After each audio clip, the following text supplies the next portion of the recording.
Round and round we go like a blunt in rotation. The topic today, fellas, is going to be white people stealing. And I feel like I have some great people on the show. This is Blunt Opinion with All Def Cannabis. I got my really good friends on the show. Two from Philadelphia. Denny, where you from? Let's start out with Denny. Go ahead, Denny. Introduce yourself. What's up, Herman? Thank you for having me. I'm here by way of Chicago, but I was born in Wisconsin, so I know white people well. Okay. I know them very well. What you do, Denny? I'm a comic, actor, and all around sex symbol. Okay, that's enough. We're gonna go to the next person. Anthony, you right next to Denny, man. Tell him a little bit about yourself, brother. Where you from? From West Philly, you know. Yep. Gotta represent. I was in Brooklyn for like the last 5 years, but you know, this pandemic has been so good to me. I was able to move to Jersey. Got me a new spot. Congratulations. For real, man. This thing, man, unemployment, we need to keep this forever. You got any credits you want to run off, man? You want to tell them a little bit about you, man? Yeah, I've been on Comedy Central. I was on first season of Heart of the City, Kevin Hart show, tape for the LOL network. That's it, just perform all over. My man. Very, very funny. When I started doing comedy and going open mics, Anthony was one of the first people I ran into. And I just thought he was funny then. And this was damn near, 6-7 years ago? So I can only imagine now. I can only imagine now. And then it's also just one of my best friends in life, and also a stand-up comic, Keith Johnson. Keith, tell me a little bit about yourself, man. Hey, my name's Keith Johnson. Stage name Keith 2 times. That's Keith 2X, not Keith. From West Philly as well. Been doing comedy for a while. I performed all over the states. Produce. I do a little bit of everything. All right, man. These are my, as I could say, my niggas. These are my real good friends, true friends that I all fuck with outside of what they just do. And I wanted to bring them here to talk about white people still. And I feel like y'all gonna be the best people I can talk about this with. So, damn. Black TikTok is on strike, fellas. And basically, it's because white people are stealing. Could we dig into this a little bit? But before we dig in, someone break down on strike TikTok. Would they delete the app? No, they I wish, nigga. Like, how can you go on strike? So what they decided to do was they decided not to make any more new dances to any of the popular songs. Okay. Because they weren't getting credit. Exactly. Because they made up the dances. And you know, on TikTok, you can get paid if your videos do numbers. So essentially, all these white people making these dances famous, but they're not giving credit to the originators, right, which is not new for the whites. So, all right. So just before we start, I like to play devil's advocate. So I'm just letting you guys know. Okay. We need a nigga like this. This is that nigga for sure. So basically, people making they're making the product, but they're not getting paid for the product. Right. Yes. Yeah, exactly. Wait, that's not devil's advocate. No. I didn't throw it in there yet. I'm just building a solid understanding.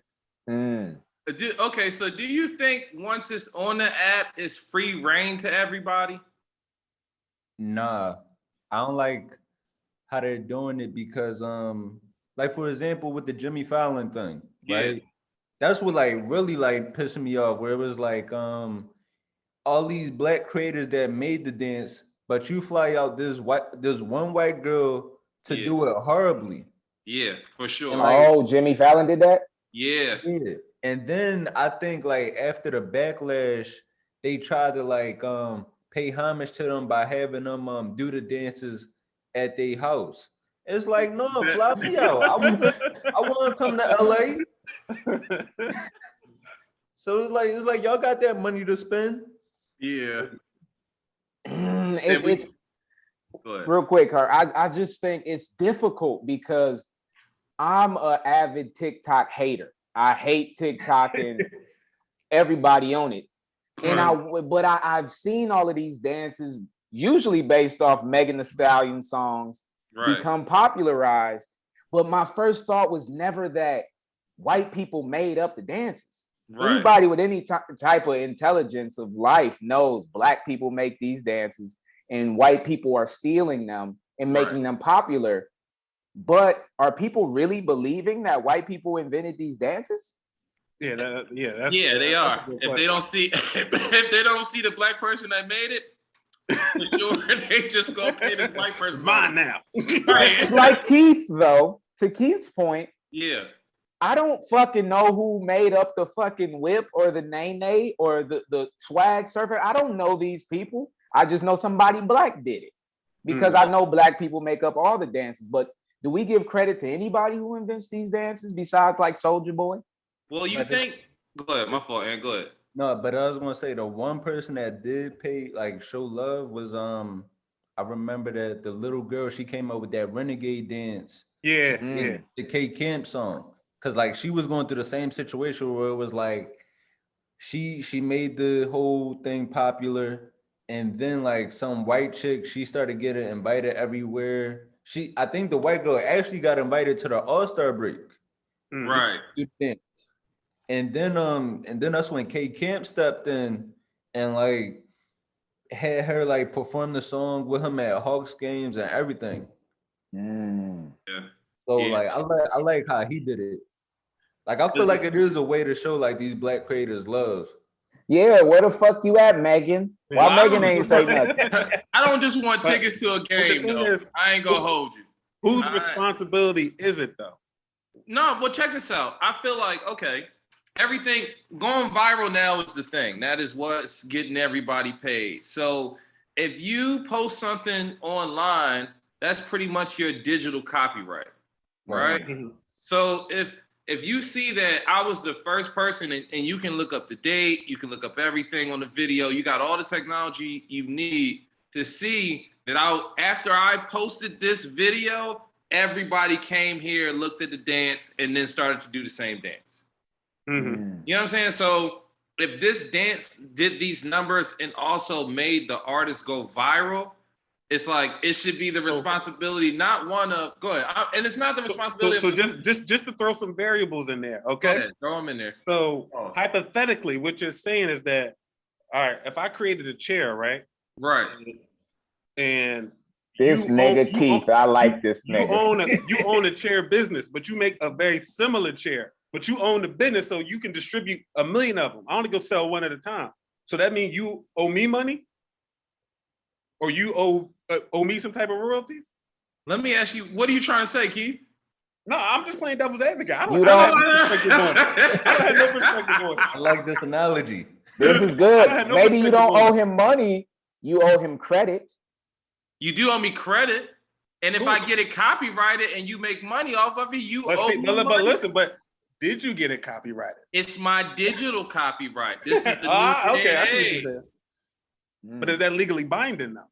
Check this out. Let me ask y'all how mad y'all get when y'all post a joke or y'all post something up. Anthony, I was going to say that next. That's what I was going to say next. Anthony, I know for sure for you, when you see your jokes become memes and then you don't get any credit for it.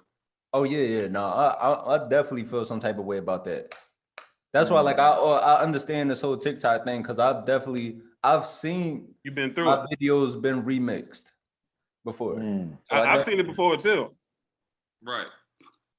So social media is tough in that way because everybody is making the same content. So it gets lost in the cloud.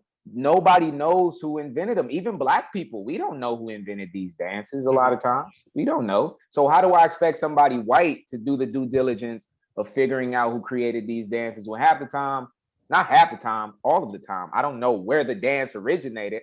I've seen it 1,000 times. I'm a savage. I know that's not how you do it, but I don't know who invented that.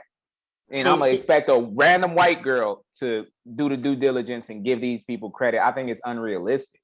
So back to my, and that's a great point. Not a Oh, go ahead, I'm random sorry. white girl though, because the white girl be random.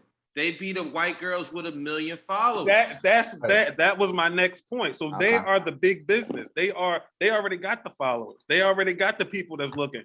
So is it their responsibility to make contact with someone who doesn't have that monster behind them, as far as the following, the retweeting, the reposting, and stuff like that? It's their responsibility to make contact with them. If you bringing somebody on a show to do a dance that You need to somebody find the else original made person. up, you gotta bring the person that made the dance up. Right, Or do you bring the person that made the dance popular? You can bring them both. See? And that's a good point. That is a good point, but the person who made the dance popular is marketable. It is business at the end of the day. The person who invented it may not be a good spokesperson for the dance. White people, you're selling these white girls to a white market. Right. It's marketable. Right. You think Jimmy Fallon gonna look out for his own or these little white girls? But the black girls are marketable too. And they are probably the most marketable right now for sure. Yes, Think right. about this, They got Herman. the game locked. These white people been stealing all of our shit since the beginning of time. Right. Elvis stealing all these black moves and got popping off black culture. Mm-hmm. He ain't giving back to black people. Elvis was damn near racist. It's crazy He that was y'all say that very because I just saw a news article. I saw a news article earlier. It was on Twitter. It said like these 2 Vancouver girls on a hot day discover how to make sounds with a fan. And basically they were just like, it was like they were just sitting in front of the fan, just like talking, like, regular shit that we used to do when we was kids. Just talking through the fan. And I'm like, really? Like they discovered this? Like, That's just fuck my amazing. childhood. That's everybody and their mama thought they was T-Pain with that fucking fan. Yeah, right. He got a Doing that fan. for years. He got a fan in his other car, right? Oh, He got come on, Herm. Come on now. I had to tell him. He got the portable fan in his other car. I was just doing it. I saw this on your Instagram. Hey, man, you got to get that fixed, man. One thing at a time. I was dying in that car. One thing at a time. It's only for emergencies. I gotta go places. If it ain't important, I stay in the house. But you got to work every day. Yeah, I leave early before the sun come out. This nigga. And I park in the shade. All right, how y'all feel about this, right? Like in the terms of just getting credit back for anything, the billionaire black man, what's his name? Robert Johnson? Mm-hmm. Is that his name? Let me look it up. I'm not sure. What are you talking about? What, you talking about the one that donated to them colleges? Yeah, and also the African American Museum. I'm not even sure. I think that is Robert Johnson. We're not gonna be niggas. We're gonna look it up. I'm just gonna make sure. But if anything, I know this much. He is asking for our reparations back. And he is asking for 14 trillion in reparations. He used to own BT. Yeah, yep, he used to own BT. Yeah. Okay. Do you think that's a possibility? Do you think niggas need all that money? I think we need it. I don't think it's a possibility. At all. We definitely deserve it though. Yeah, we do. Well, wait, are y'all ready to have this conversation? Because this conversation is deep. I have some problematic views on this as well. That's okay. I want to hear them. Do you want to go first, Denny? Well, I really do feel like all of this stimulus, PPP, unemployment shit is a very good meter of what black people would do if they got a huge influx of money. Niggas is gonna give this money right back to white people. Now, that's our business. If we want to do that, if we want to spend our money on what we want to spend it on, nigga, so be it. It's my money. But in our community, we don't know financial literacy.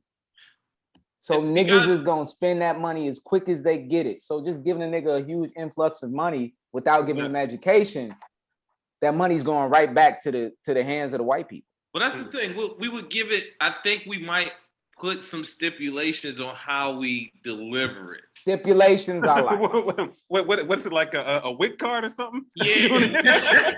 An allowance. With $14 trillion on it, could you imagine? Oh my gosh. Yeah, right. What you think, Ant? Do y'all know what I'm talking about with the WIC card, right? Yeah. Oh, okay, yeah, man. Because I remember back in the day when I was struggling, man. I used to go with my ex, man. You couldn't get them name brand cereals. You had to put them Jones back. Oh, for sure. You had to get the off-brand milk. And they were like, and you can only get cold food. Yep, and you wouldn't get cold food. Imagine trying to get hot food, one of those. That's embarrassing. They be telling you, they like, hey. You cannot do that. Yeah, they be like, the bottom of this bag is steaming, sir. I'm sure you know damn well. Oh, man. Why you think we couldn't do this, Ant? Why you think it's not a good thing? Why you think it's not feasible? Only reason I think it's not gonna happen just because white people not gonna let that happen. Like, just because, like, I kind of look at it like with the whole stock market thing, right? Where when I really just be thinking about shit, like, money is just a made up concept, right? Like, everything, like, it's just imaginary values. Like, just like the stock market, they could say whatever, this is worth this. So it's like with GameStop, once too many niggas figured out, all right, we could just finesse this, they was like, oh no, we gonna shut all of this down. Like, we can't have everybody get rich. Yep. And that's kind of like the same thing with the whole crypto and all of that. It's like, as soon as too many niggas start to gain wealth, they gonna shut all of that down. They'll let a few. They'll let a few slip through the cracks. All of us, nah. Too many. And I think Anthony touched on a major point, because the overall misleading concept is that if you give black people a bunch of money, we're gonna go act a fool, and that's true. Easily. For about 70%. No, for about 70%. But that other 30%, just like Anthony was saying, is going to learn how to flip it, make more money, and once we learn how to manipulate things such as the stock market and stuff like that, look how we manipulate Twitter. Look how black people manipulate that. Imagine if we did that with the stock market. Imagine if I could tweet out something, hey, everybody buy this stock today, and we all be millionaires tomorrow. Right. You know what I mean? So they don't want us to have that. People. They don't want us to have that power, because it's limitless. Because we have it on these things with that are on a low level. We have it. But once we get that power on things where we talking millions of dollars, where I can have the type of influence where I can make a tweet and I know all black people that follow me are going to go buy this. Like, they don't want that. You know what I mean? Right. Like, literally, Elon Musk get on Twitter and say, Dodge to the moon. It went up 400 points when he did that. Right. 400 points. Never allow one of us to have that much power. Nope. Right. That's what I'm saying. But will we even trust a black person when they said that? See, that's your thing. Are you believing niggas when they say Doge to the moon? Well, see, the thing is, you got to look at it like this. You got people who are for the culture and people who are for themselves. But who you believe? What black person you believe in if they say Doge to the moon and you're gonna go buy Doge? Which one? Rick This is Ross. easy for you. I know this is an unpopular opinion, but if Kanye West said it, I would believe it. I was just talking about Kanye today. That people give him a lot of. He a raw nigga. No, but I saw this interview and he made some really powerful statements, and I think the media tries to misconstrue his perspective, just like I was saying earlier, to not have him have that power where he can do what Elon Musk say, hey, go do this, hey, go buy this. I feel you on a certain level, but I'm gonna only disagree with you because you're a very intelligent person, and I feel at a certain level, when you are speaking to a mass public, you have to speak with some intelligence of the weight of your words. What are you referring to? I'm referring to the statements he made about slavery. No, but see, the thing is, did you actually hear what he said when he said that? I did actually hear what he said. What did he say? What did he say verbatim? I can't quote him. I can't quote him, so you asking me right now exactly what he said. It's just part of an argument that I'm not gonna win. But for sure, I'm not. It's semantics.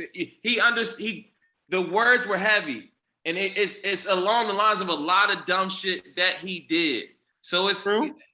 Just because he's a cultural icon, which is great and has done so much and can shift the minds of people easily, doesn't mean that he doesn't exuberate stupidity sometimes. And it doesn't matter what he said, to Herm's point. It matters about what people thought he said. Or what people thought he meant. That's what I'm saying. Right. It's about what people thought he said. Because if you really listen to what he said, he didn't actually say that. What did he say then, Keith? No, he said, what did he say? He said, modern slavery is a choice. And he was talking about the slave mindset. He was talking about the asking for permission, the asking for things, instead of us empowering ourselves, asking for resources instead of us creating resources. You bought a Kanye bubble coat from the Gap? No. Oh, I don't like spending money. I shop at the thrift store. I would never. You bought it straight from China. Yeah, I'm either getting it from China or the thrift store. I would never spend that much money. But Kanye is a marketing genius. That's what I'll get. Well, back to our point. If you said if someone were to say make this investment, I think he would be one of the few people. That's cool. And I believe it. I think people really. I'm not saying I agree with everything he do and say, but no, okay, yeah, because it sounded like it just for a quick second. No, well, part of what I'm saying, I'm not really giving my perspective. I'm giving you information. I'm just saying double that. You don't know how I feel. You have no idea how I feel, and I like that. I like to just tell you a little bit of information here, tell you a little bit there, and let you decide. I really want to know, how do we make this concept of reparations, as fucked up as it is, sound appealing to the white people in power? Because if you just say give black people a bunch of money, that sounds ridiculous to them, and it's never going to happen. How do we make it sound appealing? I think my fault. I'll let you go first, Keith. Go ahead. You tell me. No, go ahead. No, go ahead. I'm sorry. And you got an answer for me? I think like my ideal of what I would want, I think we need just our own self-sustaining communities. Yeah, exactly. I think that's and I've seen that firsthand. Like it can work. I've seen that firsthand when I was living in Brooklyn. So I lived in Sunset Park, which is predominantly Jewish and Asian. Yeah. And it's like literally like you could see it separate by a block. Like this is the Asian side. You cross over to 9th Avenue, it turns completely Jewish. And they got their own schools, own banks, own everything. Mm-hmm. And it's crazy because like even living around there, it was like just a culture shock. You'll see like a 6-year-old pushing a stroller with like their little sister that's 2 in it. Mm-hmm. And they're completely safe. Nobody in the neighborhood is where we are upset because they all looking out for each other. Yeah. And I feel like that could be the start of us just like finding ways to keep our dollar within ourselves. Mm-hmm. Yeah. Instead of going out to these other communities. This nigga been listening to Dr. Umar. Yeah. That was the most articulate out of her. And Ed went to St. Joe's too. So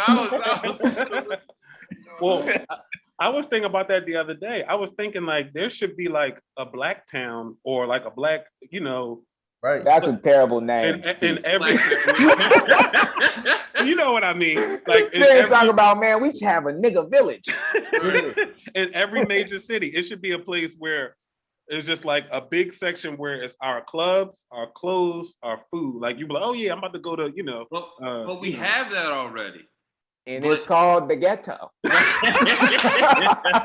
I said we have it. I think a better infrastructure is what we all saying. Where do we have it, Herman, if you don't mind me asking? In every major city. Keith, where you from? I mean, me, you, and Ant from West Philly. Right, yeah. So are there, so you telling me, Herm, there is a collective amount of black-owned properties in West Philly? No, yes. But like that, and that's my ideal. Like I feel like for example, West Philly. I feel like that could be Lancaster Ave. Right. I feel like that whole strip, but instead businesses.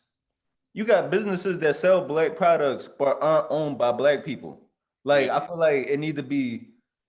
It should be no reason these beauty supply stores aren't owned by black women. I completely agree. Agreed. Like Yeah, stuff yeah, like 100%. I they don't know what to completely do with our agree. hair, Yeah. yet they selling us the product, like stuff like that. All of those. In most hoods, the corner stores, the nail salons, beauty salons are all owned by somebody that don't look like us. Right. And that's the thing, like, because they think when people think affirmative action, people think like it helped out black people the most. It really helped out Asians the most. Right. For sure. That's why, man, like, shit, what we might need to do, we might just got to go to China and like,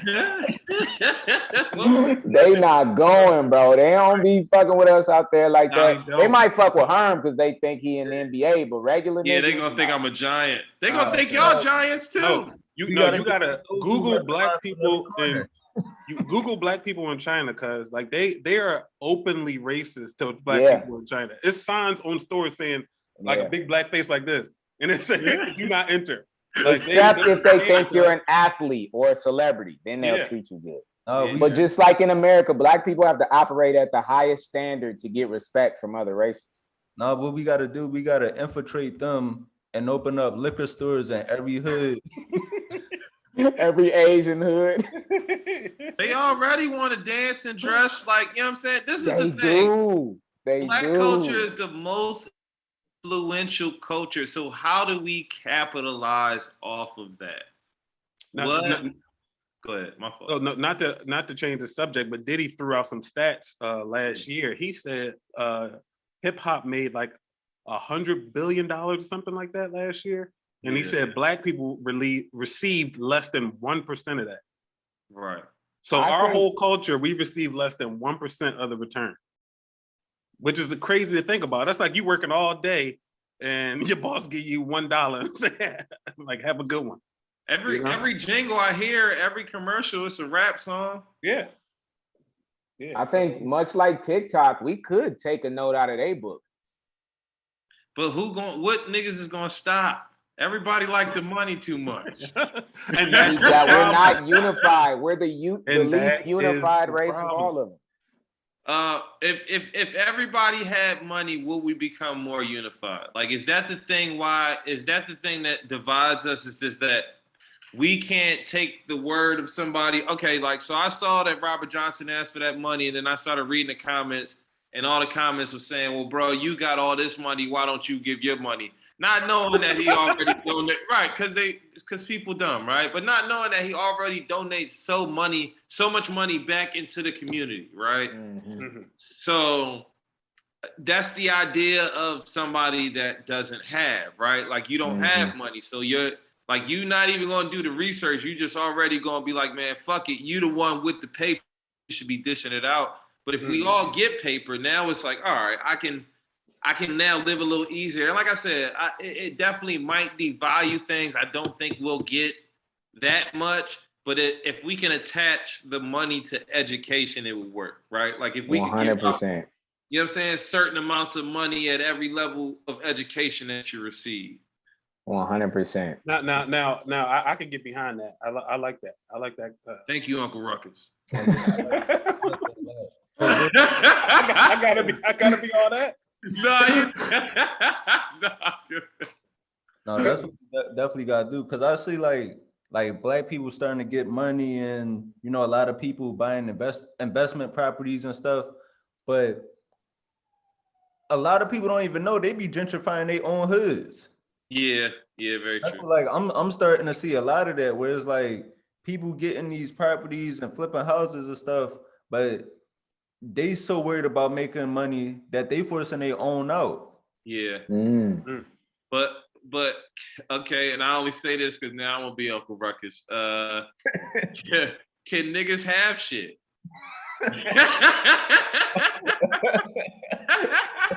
Like, you know what I'm saying? Like you can't tear this shit up. You gotta be a little mindful of your shit. Like, stop.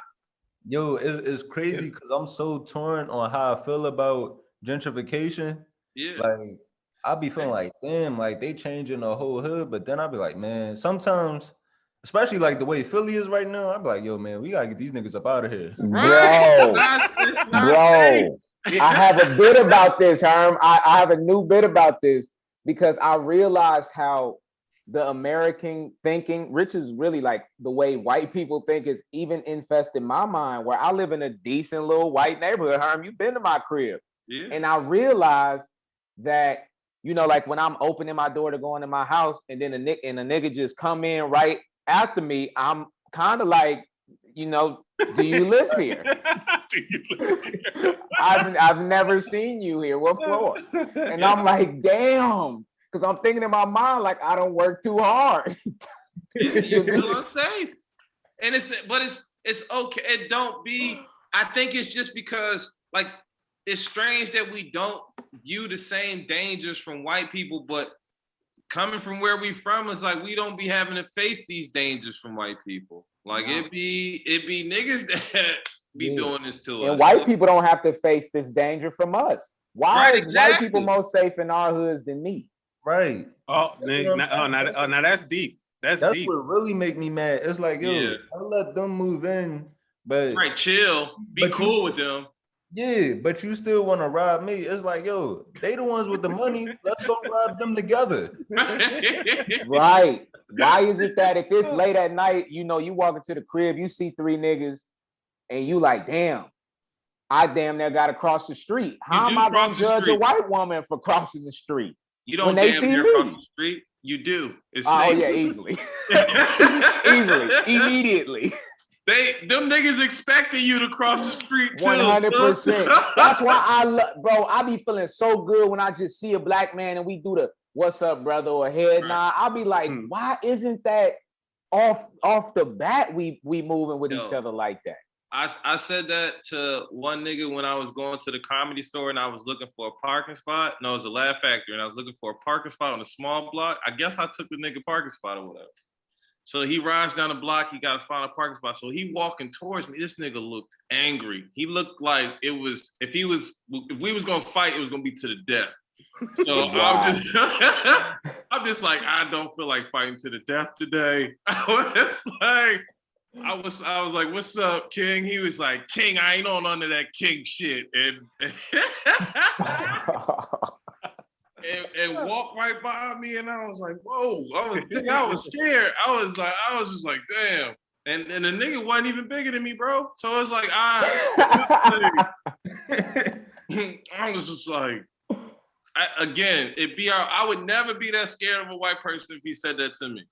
But because I'm just like, bro, it's like, and it's not that we scared of our own kind. I think we just do so much damage to each other. You know what I'm saying? Like, I will Uncle Ruckus the shit out of this point because I've always felt like, bro, I really do feel like our influences are fucked up. I really do feel like rap music be doing harm to the black community.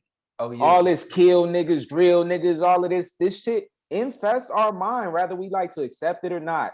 Right. Niggas be thinking like that. I listen to some King Von, I'll be feeling like that. Yeah. I'll be feeling the aggressive energy. But my fault. Go ahead. No, that shit it definitely do. And I know my college keep jumping out, but it's this no, like it's this term. So neuroplasticity, right? This nigga raw. Yeah, man. Basically, what your brain is constantly changing throughout your life. So it's like you're smarter than you were last week. Right. So it's like whatever information you taking in, your brain kind of starts to mold and think that way.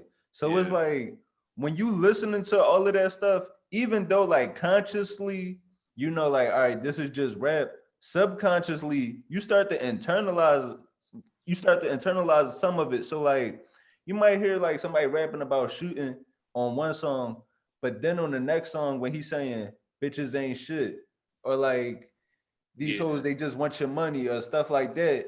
That's the stuff like that you start to like really think like 100%. Some of the values in. 100%. We sound like our parents, and that's the crazy thing about it, because you never thought you'd be in this position for real. Right. 100%. Well, with the because I mean, y'all know from Philly right now, they killing each other like it's nothing right now. The young wolves. In a couple years, it's only gonna be babies and 40-year-olds the way they killing each other. Yeah, right. Crazy, bro. guys. Same shit in Chicago, bro. Right. When they say you already know, they mean that. They don't. Yeah, they do mean it. They take it on site to a whole nother level. It's like I'm in a food court right now. Like we in the Apple store. What you doing? Yeah. Somebody finna get shot. Yeah. And I'm gonna get my phone fixed afterwards. People have made it popular to be this shooter, to be this hitter, to be this killer. So people do internalize that. We're all seemingly educated young Black men. Everybody ain't thinking like us, especially the younger folks where their neuroplasticity may not have developed. Right? If you're not fully developed as it, they say men don't really figure out their shit today in their late 20s. So if you're from 15, 13 up, this is all the kind of music you allowing to influence your brain.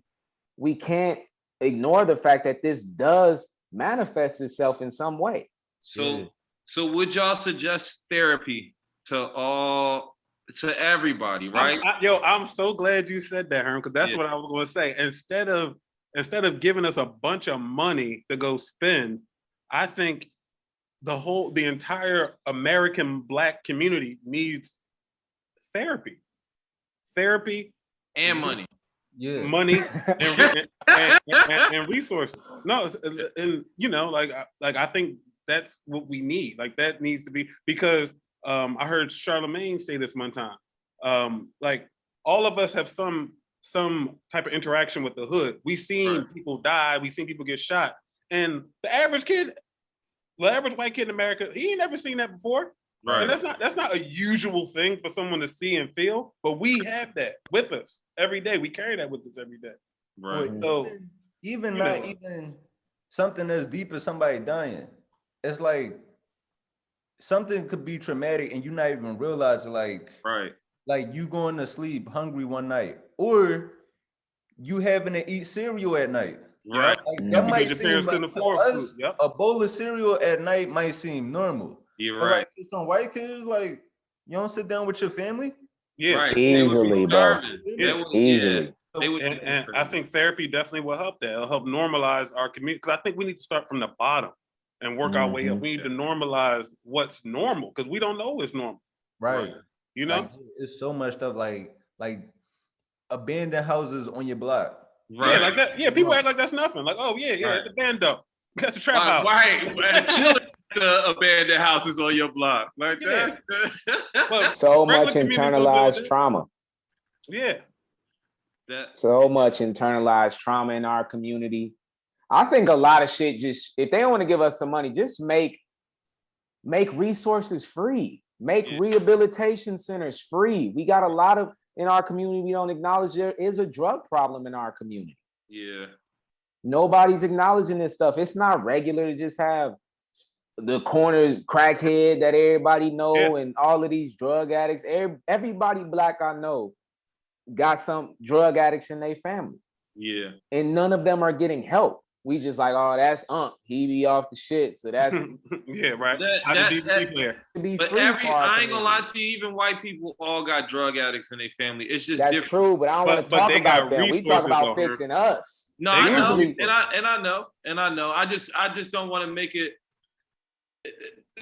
It's rehab is expensive. It is. Rehab is to Keith's point. They can put their people in a rehab center. We can't. We need the same resources. So I agree. That's why I'm saying, give us free resources. Give us, when niggas get out of jail, like, what are the rehab places for them to learn trades and learn shit? Niggas should be able to go to college for free. Real shit. This should be a standardized thing. It shouldn't be an option. This should be a standardized thing where it's like, hey, look, you just got out of jail. You need to go do this therapy. X amount of days, and you need to do this training program to build your skills and learn resources. Right. You know, yeah, just throw somebody that just got out 10 years back on the street and say, all right, go figure it out. Yeah, you can't do that. Yeah, like how are you gonna do that? Like, and also cut their opportunities in half. Right. When you got to check off that I'm a felon on a job application, what do people think is gonna happen after that? Yeah. You're no longer eligible for any government assistance. What do they think people are gonna do? They have no means to make money. It's really a setup, bro. Yeah, it is. It's a cycle. Damn, my educated niggas. And I was saying this the other day. I was saying like America just want Black people to shut up and be poor and just be happy about it. Yeah, that's kind of it's. Well, no, real quick, Herm, because I do want to talk about where we fuck up. Why is it that when we do start to make a little money, why do we value white products so much? We spend so much money with the white people, it's ridiculous. I think, and it's not because it's any lack of Black products for sure. I think, maybe it's because it's a lack of Black products. And maybe because for a long time, these institutions of these white products been around, and that's what we've looked up to growing up. And so we find a lot of style and comfort in things that we know. And we kind of, I guess we trust their quality, but at the same time, we got to start building our own shit up, and we got to have the same resources. Go ahead. And we got to be more patient with Black businesses. Right. Very true. Thing too, where I know like Black person gets some money, they might order something off a Gucci website and they might put an email, something like that. But then when you order something from this Black entrepreneur that's running their business, you hounding them down over the tracking number. And it's like, Gucci, they got a whole corporation behind them. This dude just at the crib, like he gotta go to the post office and send off the tracking number.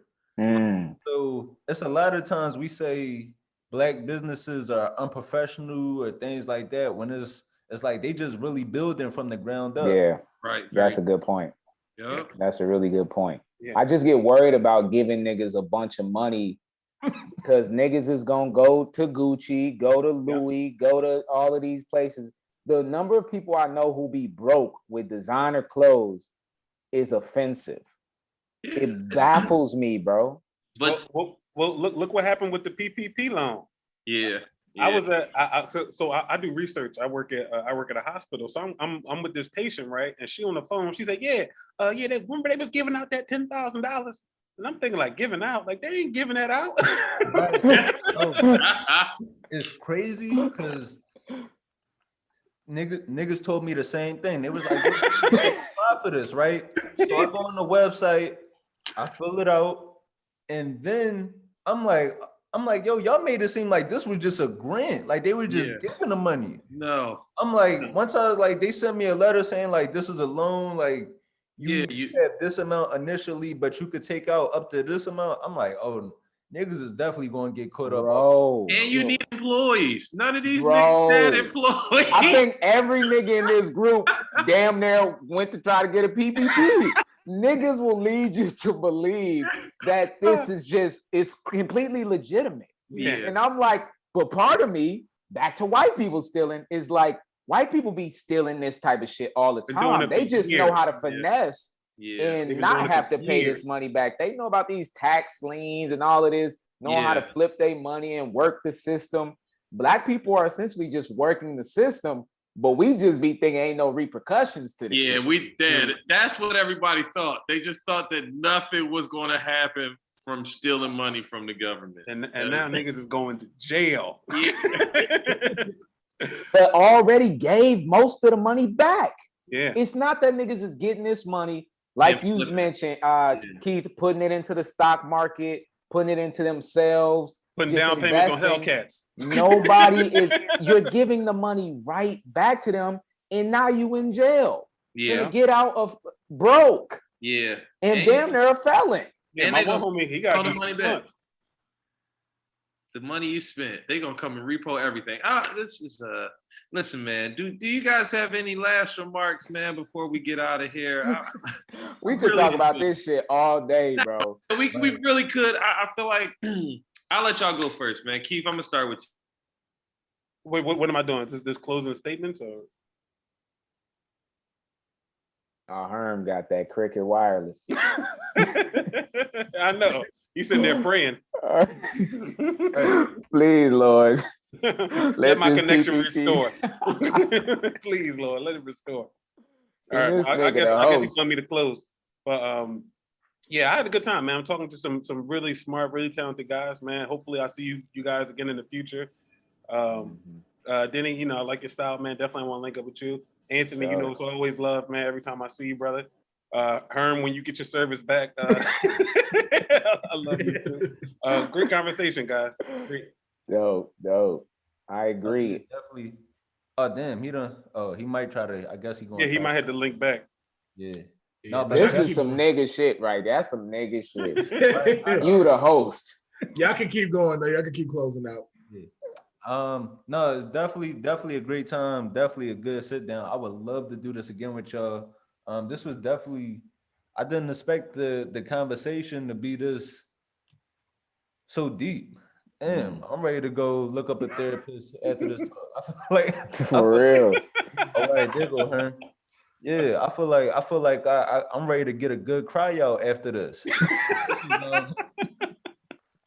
Oh, I ain't expect to get this deep on a Tuesday evening. yeah, I know, right? My bad, fellas. I thought y'all be perfect for this conversation, man. So that's why I had y'all on, because I just knew y'all have very educated opinions about this, man, and you're honest. So and also, Black people, if you could finesse the system, do it. Easily. Like, but get away with it. Yeah. Do your research. Don't get too greedy. You know what I'm saying? Keep filling out your unemployment every week, you know, but you don't got to do the PP loans for like 20,000. Start small. Work your way up. Work your way up. Yeah, because 20,000 from $13 an hour is kind of crazy. You can pay that loan off for the next 100 years. Crazy. Who is it now, Denny? I think it's my closing statement. I think it's your closing statement. Everybody's my time to make my closing statement. Enjoy yourself. I just think conversations like this are so worthwhile, especially amongst Black men. Mm-hmm. Because there aren't enough spaces like this designed for us to break bread, build, educate each other, and be vulnerable and honest. Mm-hmm. I don't think it happens enough. I rarely get to have conversations like this with Black men, especially Black men that I don't know, where I get to learn. I've learned so much from both of y'all just having this conversation. And I think it starts with here. Huh? It's three of us here. Well, I listen to your dumb ass all the time. I'm talking about Anthony and Keith. I think it's so important, and moving forward, just trying to figure out what we can do for our communities, because all of us are headed to being successful Black men who will be in these spaces where we can make a difference. And I think much like niggas finessing the PPP, start small. It don't have to be some grand thing, just like a community event with the people that you know. Where can we build from something small? And I think it starts with education and community. Like we may not have a effect on the whole world yet, but y'all can start in Philly for sure. I can start in my circle. So just trying to do shit that's actionable rather than just talking about the shit. That was real good. I think that was a great closing statement. Thank you. That was good, man. I was so worried at first, but you did a great job, man. I know I can trust you on here. Guys, this has been another episode of Blunt Opinion. I really appreciate having these guys on. Make sure y'all follow them. I think all their names online are their names. Keith, yours is Keith 2 times, at Keith 2 times. Denny, yours is at Denny Love. Anthony, yours is the real Anthony Moore. No. Mine is at All That and More. Oh, okay. So yeah, I see how you did that. I like how you did that. He's clever now. Damn, man, we ain't hoop too. You gotta come out in LA, come hoop, man, and hoop too. No, for sure. That's the one thing I miss. I miss playing ball. Yeah, I do miss that. Keith, you already know you coming out. Denny, man, I love y'all. I appreciate all y'all. Thank y'all for stopping through. Thank y'all. All right, brother. Y'all be good, man. All right, gentlemen. Nice talking to y'all. I'll see y'all. All right.